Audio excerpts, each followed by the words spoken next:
नमस्कार, मैं हूं अनूप सक्सेना और साधना न्यूज में आपका स्वागत है। आज उत्तर प्रदेश के सियासी एजेंडे में हम राष्ट्रीय संगठन महामंत्री बीएल संतोष सहित अन्य पदाधिकारियों के लखनऊ दौरे को लेकर चर्चा करने वाले हैं। पंचायत चुनाव के नतीजे से चौकन्नी हुई भाजपा ने अपनी कमियों को दूर करने मंथन शुरू कर दिया है। पहले संघ के वरिष्ठ पदाधिकारी और आज राष्ट्रीय महामंत्री संगठन बीएल संतोष का लखनऊ प्रवास तो ये जता ही रहा है कि पार्टी और सरकार जिस कॉन्फिडेंस से अगले विधानसभा चुनाव की ओर जा रही थी, उसकी पंचायत चुनाव के नतीजों ने हवा निकाल दी है। यूपी की सत्ता पर बरकरार रहने के लिए पार्टी के केंद्रीय नेतृत्व ने कमान अपने हाथ में थाम ली है। कहा जा रहा है कि कोरोना संक्रमण की रोकथाम को लेकर जो इल्जाम उनकी सरकार पर लगे हैं, उसकी वास्तविकता की जांच खुद राष्ट्रीय संगठन महामंत्री द्वारा की जाएगी। इसके लिए बीएल संतोष प्रदेश के चिकित्सा शिक्षा मंत्री सुरेश कुमार खन्ना एवं हेल्थ मिनिस्टर विजय प्रताप सिंह के साथ बैठक करने वाले हैं। हम तक जो खबरें पहुंच रही हैं, उनमें मंत्रिमंडल के फेरबदल के बाद नए सिरे से मंत्रियों के विभागों का वितरण होगा, जिसमें एक बार फिर ये कहा जा रहा है कि उत्तर प्रदेश को अपना नया हेल्थ मिनिस्टर मिल सकता है। सत्ताधारी पार्टी में मची हलचल पर विपक्षी दलों की भी नजर है। तो राजनीति की नब्ज टटोलने वाले मानते हैं कि यूपी बीजेपी के सामने विधानसभा चुनाव के पहले कई चुनौतियां हैं। यदि पार्टी और सरकार इन पर खरा नहीं उतरती तो बीजेपी के लिए मिशन 2022 पर ग्रहण लग सकता है। आज हम इसी पर चर्चा करने वाले हैं। हमारे साथ दो वरिष्ठ नेता जुड़े हुए हैं। हमारे साथ भारतीय जनता पार्टी की वरिष्ठ नेत्री डॉक्टर ज्योति वर्मा जी इटावा से हैं और हमारे साथ लाइव जुड़े हुए हैं अनूप पांडे जी, आम आदमी पार्टी के सह प्रभारी। हम सबसे पहले ज्योति जी आपके पास जाएंगे। ज्योति जी, हेलो ज्योति जी। हेलो ज्योति जी, आप सुन पा रहे हैं मुझे? जी जी, मैं अभी कनेक्ट हुई हूँ जी। जी ज्योति जी, आपसे पहला सवाल मेरा ये है कि पहले जिस तरह से पंचायत चुनाव के बाद दिल्ली में बैठक हुई यूपी के पार्टी संगठन के अधिकारियों पदाधिकारियों की, उसके बाद आपके जो सरकारवाह साहब हैं वो भी लखनऊ के प्रवास पर आए, उन्होंने भी पार्टी की बैठक के साथ बैठक से मंथन किया और अब आपके संगठन महामंत्री राष्ट्रीय संगठन महामंत्री बीएल संतोष साहब प्रवास पर हैं लखनऊ में और वो लगातार एक के बाद एक बैठकें ले रहे हैं। तो क्या भारतीय जनता पार्टी में कुछ सही नहीं चल रहा है क्या? देखिए अनूप जी, ऐसा है कोई भी संगठन जो बड़े स्तर पर राष्ट्रीय स्तर पर जनता के हित में काम करता है और भारतीय जनता पार्टी एक सत्ताधारी पार्टी है, तो अपने पिछले किए गए कार्यों की समीक्षा और योजना बैठकें ये हमारे संगठन में सदैव से होती आई हैं। पिछले समय में जो भी योजनाएं हुई या जो भी कार्य हुए है संगठन के द्वारा, उनकी समीक्षा बैठक अवश्य होती है हमारे यहाँ और योजना बैठकें भी हमारे यहाँ होती हैं। और ये बैठकें करने से ही हम ये पता कर सकते हैं कि हमने क्या किया, कितना किया, ये निष्कर्ष निकाल सकते हैं और आगे के लिए भी हम तैयारी कर सकते हैं कि भविष्य में हमें और क्या तैयारियां करनी है। तो बैठक तो एक बहुत आवश्यक कदम है किसी भी संगठन को आगे ले जाने के लिए और कार्य करने के लिए सामाजिक हित में। जी जी। अनूप पांडे जी, मैं ये आपसे जानना चाहूँगा, जो ये भारतीय जनता पार्टी में जो चल रही बैठकों और दौर चल रहे हैं, ये तो मैं आपसे पूछूंगा, लेकिन सवाल मेरा एक आपसे ये है कि उत्तर प्रदेश हो या पूरे देश में हो, जिस तरह से Bharatiya Janata party cadre based party है, आपके बूथ लेवल से नीचे 15 प्रमुख तक उनके कार्यकर्ता मिल जाएंगे, लेकिन अन्य दलों में, जहाँ आम आदमी पार्टी हो या कांग्रेस हो या अन्य दल हो, फिलहाल इस तरह की संगठनात्मक ढांचा नहीं है, कमजोर है। तो 2022 में किस बिना पर, किस आधार पर, किस आधार के साथ आप चुनाव लड़ने वाले हैं सर? देखिए, उत्तर प्रदेश में जो भारतीय जनता पार्टी की स्थिति है जी, वो बहुत नाजुक दौर से गुजर रही है जी। यहाँ पे जो कार्यकर्ता हैं वो भी मुंह मोड़ लिए हैं जी, उनके पास भी जवाब नहीं जी।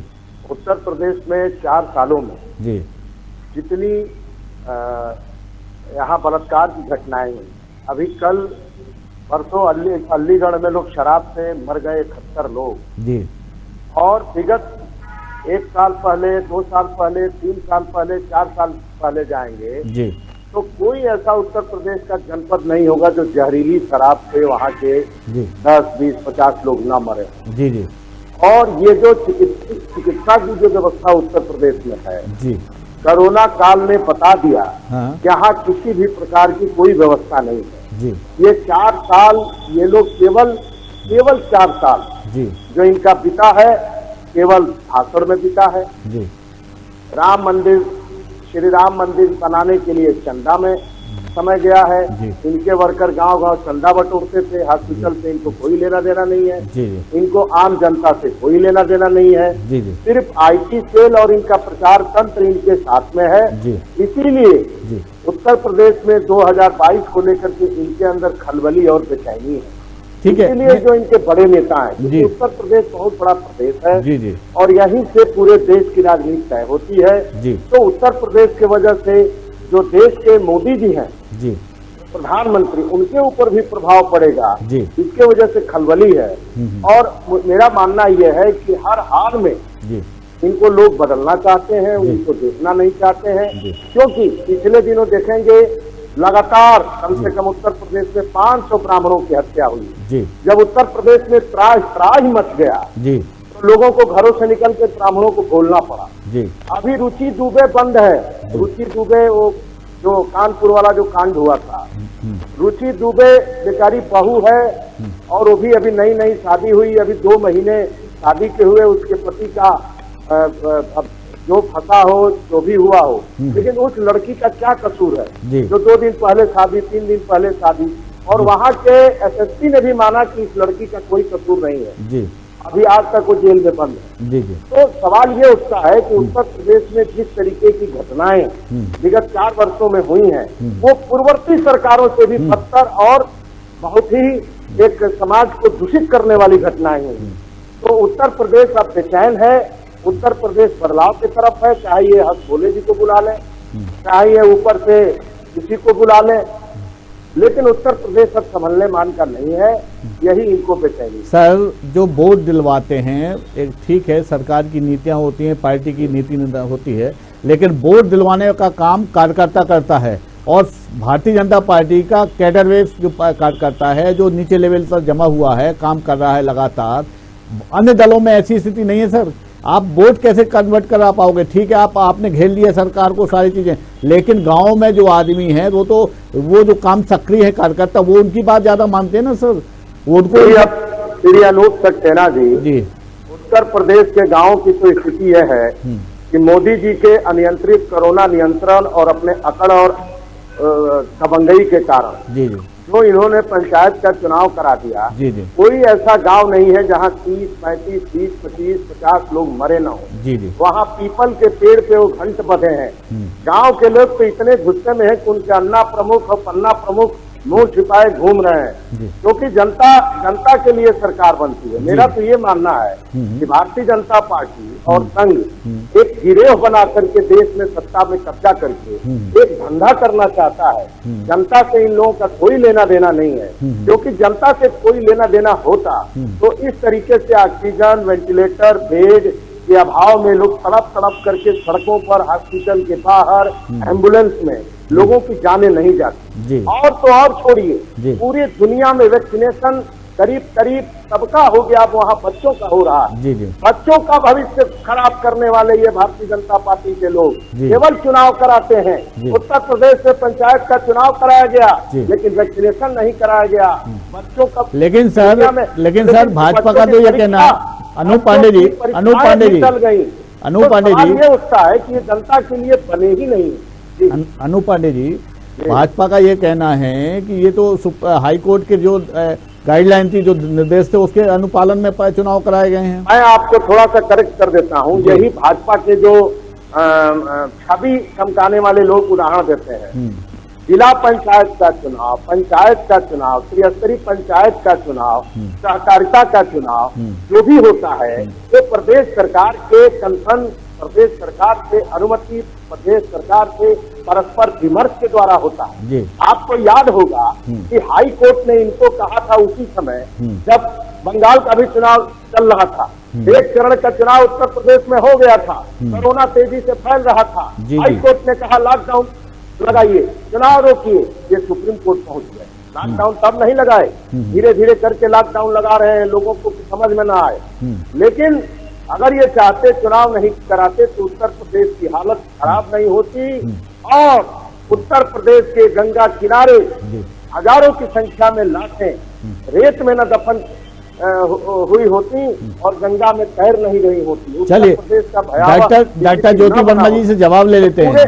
पूरे देश के लोग देखे हैं, पूरी दुनिया में हाय हाय। चलिए पांडे जी के कोरोना को लेकर पांडे जी, डॉक्टर ज्योति वर्मा जी, आपने सुना अनूप पांडे जी को सुना, उनका ये कहना है कि पंचायत चुनाव के बाद आपके पन्ना प्रमुख, ब्लॉक प्रमुख, जो मंडल प्रमुख जो भी हैं, वो सब अब मुंह छिपाए फिर रहे हैं, वो आम आदमी के पास जा ही नहीं रहे हैं। जिस तरह से स्थिति है, बहुत भयावह स्थिति है।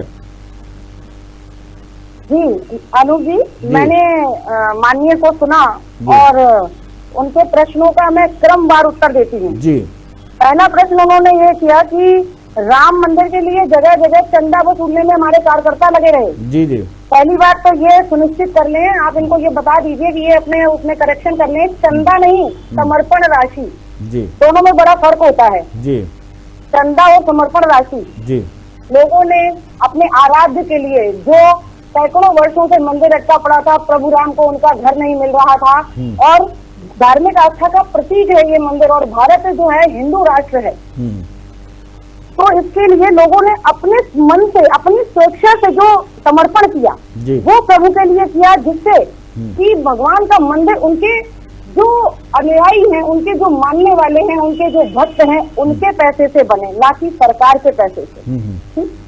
दूसरी बात करते हैं हम अस्पताल की। जी, आपने कहा कि सरकार ने अस्पताल नहीं बनवाए और राम मंदिर के लिए चंदा वसूलती रही।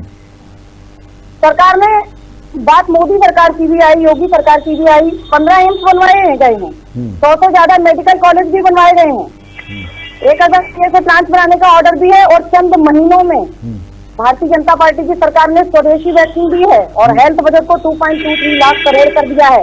मास्क और पीपीई किट में देश नंबर 1 है।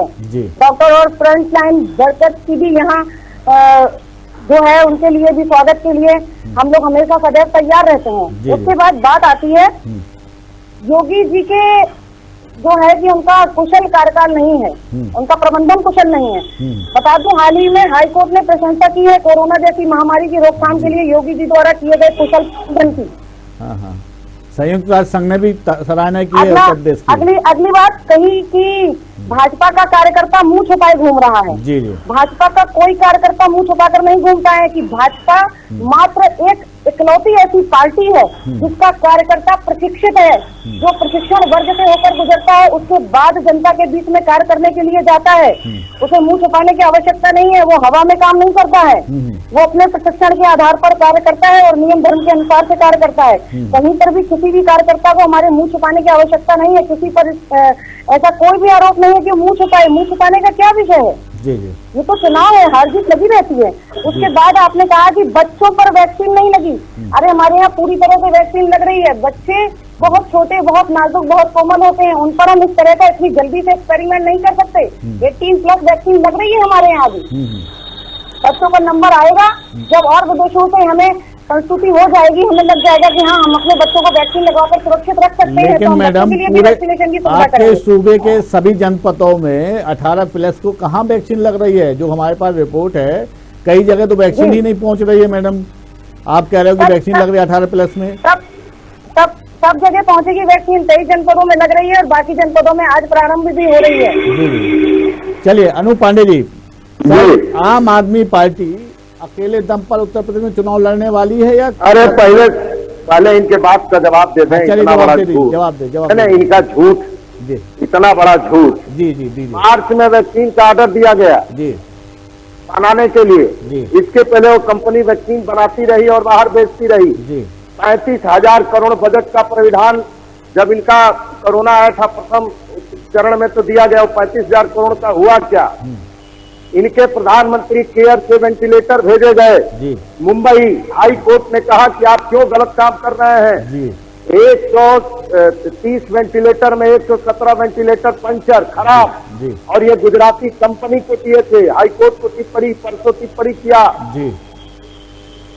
मुंबई हाई कोर्ट ने जी इन लोगों को अभी उत्तर प्रदेश में जी ऑक्सीजन के वो खरीदने के लिए जो ऑक्सीजन का सिलेंडर होता है घोटाला हुआ है जी भदोही में। जी इनके नेता कोरोना काल में घोटाला करते रहे। जी उत्तर प्रदेश के अंदर जो बनारस है, जी बनारस में जहां गरीब बच्चे पढ़ते हैं, जी 40 लाख रुपया निकाला गया है कोरोना काल में उन बच्चे जो हॉस्टल है। जी कहने का मतलब यह है कि आपदा में अवसर पूरे उत्तर प्रदेश में तलाशा गया जी। है। और वैक्सीनेशन की बात पूरी दुनिया करीब 75% वैक्सीनेशन करा ली, भारत में अभी 3% वैक्सीनेशन हुआ है। कल खट्टर जी का बयान सुनिए क्या आता है।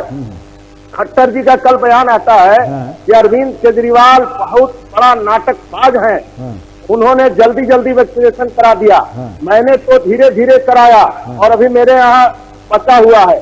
इन भाजपा के लोगों से मैं पूछना चाहता हूं कि वैक्सीनेशन अगर तेजी के साथ देश में नहीं होगा तो कोरोना की कितनी लहरें आएंगी, कौन बैठ के लहर गिनेगा? आपको क्या फर्क पड़ता है? जनता मरे, जनता जिए, जनता हॉस्पिटल जाए, बच्चे खाए, दवा के अभाव में मरे, ऑक्सीजन के अभाव में मरे, गरीबी से मरे, आपको क्या फर्क पड़ता है? आपको मालूम है कि देश में गरीबी का क्या दर है?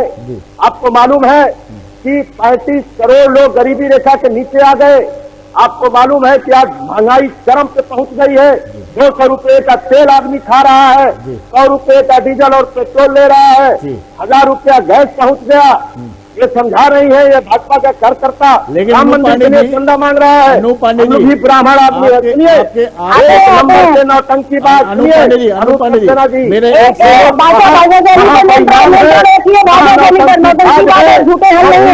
सुनिए। सुनिए जी सक्सेना जी,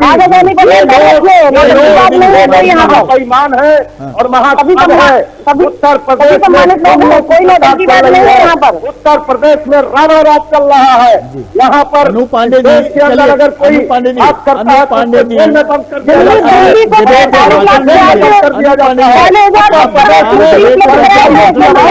जा रही है। उत्तर प्रदेश में कर्मचारी अपनी बात को नहीं कहेगा, 6 महीना के लिए एक लगा दिया गया। ये क्या बात करती है? उत्तर प्रदेश के अंदर जो बर्बरता योगी जी के द्वारा किया जा रहा है, पांडे जी पूछना चाहता हूँ इनसे। पांडे जी मेरी बात सुनिए, मेरा सवाल ये है कि आप डिबेट में हैं तो जो सवाल है उसका जवाब दीजिए। दरअसल समय का अभाव रहता है, आप अगर इतना लंबा बोलेंगे, भाषण टाइप के बोलेंगे तो डिबेट में मजा नहीं आएगा। मेरा सवाल आपसे है कि जिस तरह से कोरोना संक्रमण की रोकथाम के लिए संयुक्त राष्ट्र ने उत्तर प्रदेश की तारीफ की है, कोई तारीफ नहीं किया, हाईकोर्ट ने भी की है। दूसरे दिन हाईकोर्ट ने फटकार लगाई कि राम भरोसे सरकार, पहले लगाई थी, बाद में तारीफ की है सर। नहीं बिल्कुल तारीफ नहीं की है। ज्योति वर्मा जी आपके अनूप पांडे जी के सवालों का जवाब देंगे? बिल्कुल तारीफ नहीं की है। दिल्ली की बात की है आपने, की बात की है आपने। जी दिल्ली को का पुलिंदा है। आप बताइए अरविंद केजरीवाल ने कितने वैक्सीन लगवाए हैं? पूरा जितना मिला उतना लगवा दिया। कितना वैक्सीन लगवाए हैं? दिल्ली सरकार ने केंद्र सरकार ने 40 लाख वैक्सीन फ्री दी है। वैक्सीन खत्म नहीं हुआ।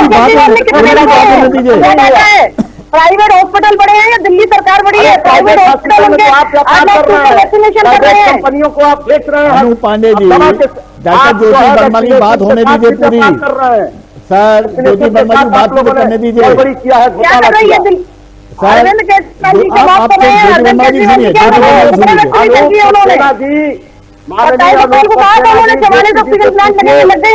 ज्योति जी से पूछिए इस बात कि उत्तर प्रदेश में वैक्सीन महंगा आएगा और दिल्ली में सस्ता जाएगा। चलिए आपका जवाब ले। आप खामोश, केंद्र सरकार को सर उन्हें सुनने मिलेगा, आप उनको सुन ले। क्यों रेट बनाया गया? ये दलाली नहीं है। अनूप पांडे जी उनको सुन तो लीजिए, पहले उनको सुन तो लीजिए। डाटा जो मैं बताती हूँ। अब आपने इतनी बड़ी बात कही है तो मैं कहती हूँ आपने भाषा शैली पर भी नियंत्रण नहीं रखा। आपने कहा 1 नंबर की नौटंकीबाज, धोखेबाज और झूठी सरकार है।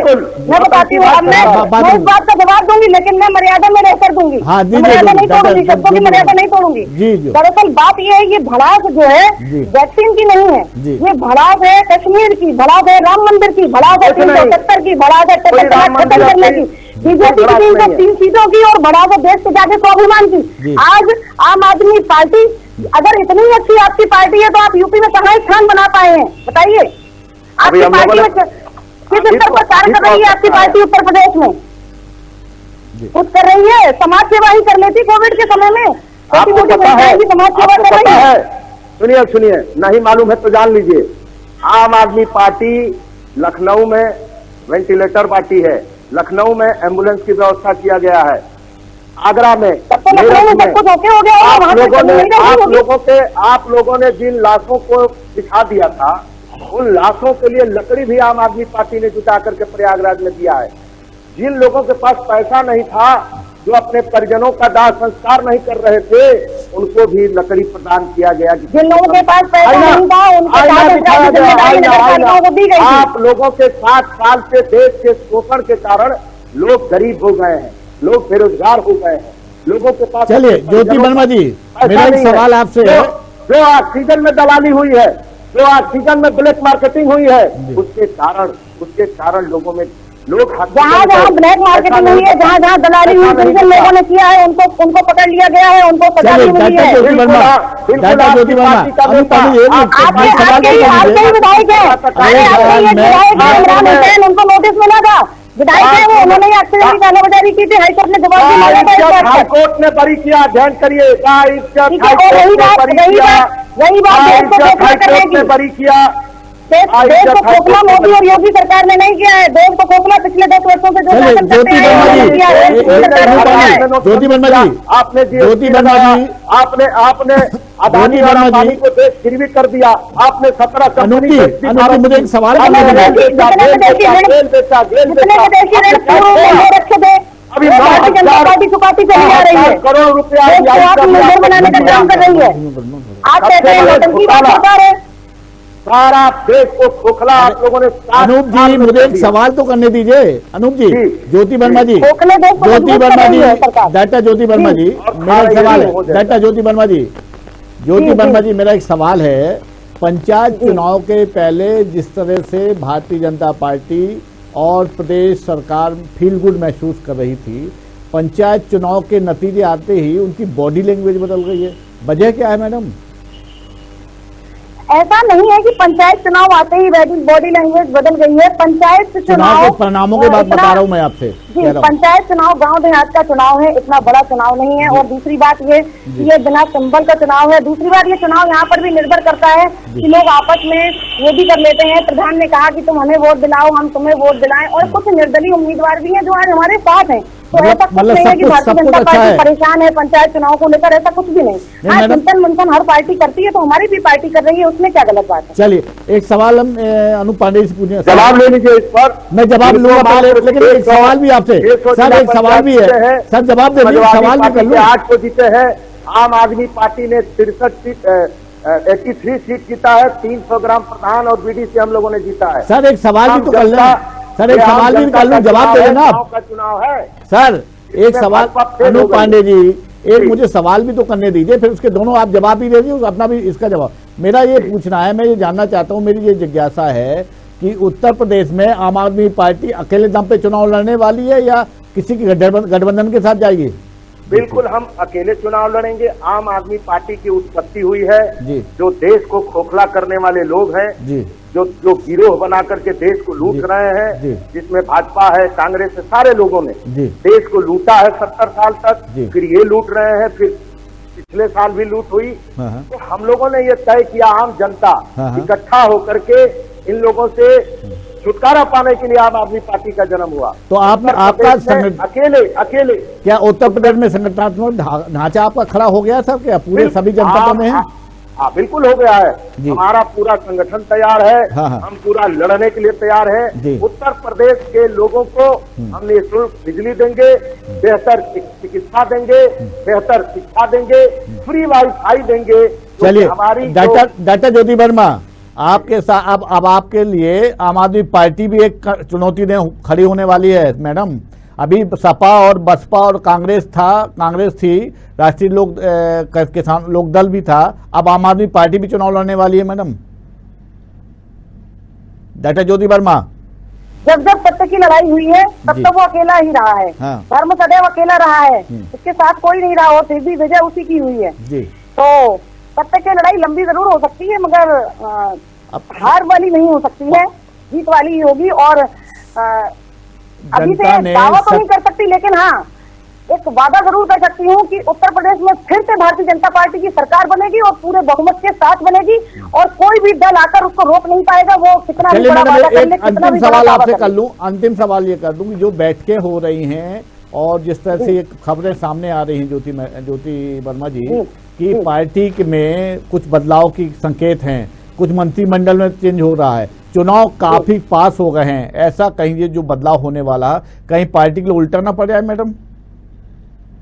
कुछ भी नहीं है, पार्टी के लिए कुछ भी उल्टा नहीं पड़ेगा, क्योंकि पार्टी जो भी निर्णय लेगी वो बहुत सोच समझ कर लेगी और कोई अभी की ये नई पार्टी नहीं है, बहुत पुरानी पार्टी है। और अगर विस्तार भी मंत्रिमंडल में होना है तो हमारे कुछ मंत्री कोविड काल में नहीं भी रहे हैं, तो जहां कहीं स्थान रिक्त हैं उन्हें भी भरा जाएगा। और अगर किसी की आवश्यकता दूसरे जगह हमें महसूस हो रही है कि ये व्यक्ति यहाँ बहुत अच्छा करेगा या दूसरा व्यक्ति यहाँ करेगा, तो फेर बदल भी हो सकता है। तो ये मंत्रिमंडल का अपना निर्णय है। अनूप पांडे जी, अंतिम सवाल बहुत संक्षेप में आपसे जानकारी जानना चाहूंगा कि आम आदमी पार्टी अभी दिल्ली में सरकार बना के चला रही है, लगातार तीसरी बार कार्यकाल है उनका, लेकिन उत्तर प्रदेश बहुत बड़ा सूबा है सर, किस आधार पर, क्या रणनीति है, बहुत संक्षेप में बताइए, मुझे समय का अभाव है, किस रणनीति के साथ अगले विधानसभा चुनाव में जाने वाली है सर? देखिए, उत्तर प्रदेश में अनुदेशकों को 7,000 मिलता है, 31,000 परेशान हैं, 69,000 कर्मचारी लोगों को नियुक्ति पत्र दे दिया गया, वो घूम रहे हैं सड़कों पर, बेचैनी है उत्तर प्रदेश में। तो हम लोगों की जो तैयारी है, तो उत्तर प्रदेश एक बहुत ही एक जरूरी वाला राज्य है देश का, और यहाँ पे लोगों के अंदर बेचैनी है, छटमटाहट है, लोग उब चुके हैं, सबका मॉडल देख चुके हैं, अब यहाँ पे राम राज्य की स्थापना। बिल्कुल, निश्चित तौर पर सबका मॉडल। अनूप पांडे जी, समय बस मुझे इतना ही इजाजत दे रहा है, निश्चित तौर पे राम वैकल्पिक दावा कर रहे हैं, हाँ मॉडल की आप दावा कर रहे हैं कि विकल्प बनने की आप दावा कर रहे हैं, लेकिन चुनाव में अभी समय है और भारतीय जनता पार्टी में जिस तरह से लगातार एक के बाद एक बैठकें हो रही हैं, जिस तरह संघ का इन्वॉल्वमेंट हुआ है, जिस तरह से केंद्रीय नेतृत्व प्रदेश संगठन को की कमान अपने हाथ में संभाल रहा है, उससे ये जरूर आभास हो रहा है कि भारतीय जनता पार्टी के उत्तर प्रदेश में बहुत कुछ सही नहीं चल रहा है। लेकिन आने वाले चुनाव में क्या होगा ये जनता को तय करना है। समाजवादी पार्टी हो, कांग्रेस हो या अब आम आदमी पार्टी हो, ये सभी विकल्प बनने का दावा पेश करेंगी, लेकिन निर्णय भारतीय जनता को लेना है। अब इस पे ये आम आदमी पार्टी या अन्य विपक्षी दल और भारतीय जनता पार्टी कितना सफल होती है तो समय ही बताएगा। फिलहाल आज के सियासी एजेंडे में इतना ही। दोनों मेहमानों का बहुत बहुत शुक्रिया। हम कल एक नए पैनल और नए मुद्दे के साथ आपके साथ हाजिर होंगे, तब तक के लिए नमस्कार।